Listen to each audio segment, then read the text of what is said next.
Another very big advantage of using a random forest model is that it helps us calculate the relative importance of variables used. So if you have 10 different variables and you're not sure which of the variables is important to your model, random forest helps you decide the relative importance of variables by a plot called the variable importance plot. So let's say you have 10 different variables, IV1, IV2 and IV10. So you have 10 independent variables and you want to find out which of these variables are important. So this process is also known as feature selection. So features is used to refer to the independent variables.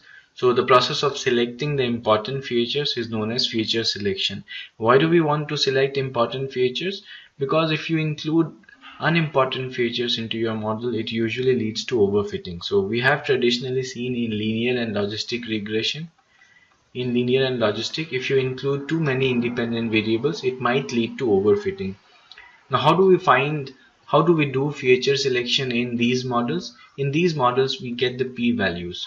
So using the p-values, we try to omit the variables which has greater than 5% p-value, and iteratively we recreate models and then we figure out which variables are important and which variables are not.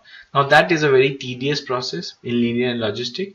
In decision trees and in case of random forest especially, it provides us a function which helps us directly calculate the relative importance of the features that are used. So once you do feature selection, you may get a plot like this. So this is on the census data set which you have seen.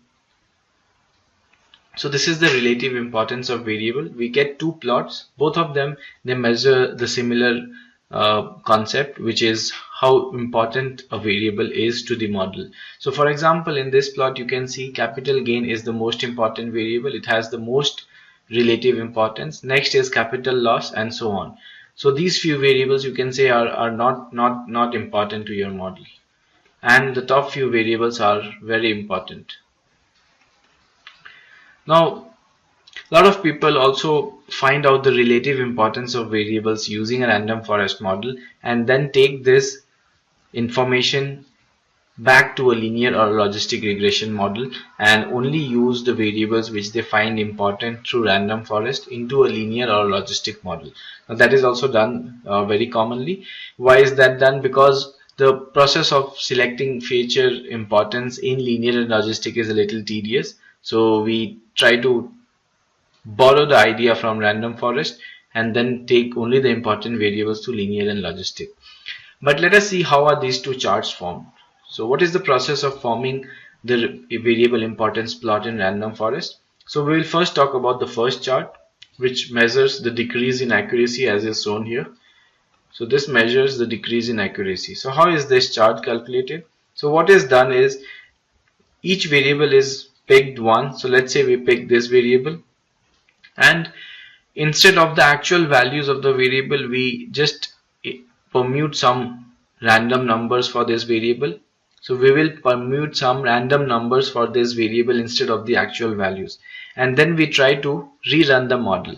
So obviously the model will lose its accuracy because one of the variables has been permuted with random values or permuted with junk values. So the accuracy of the model will fall.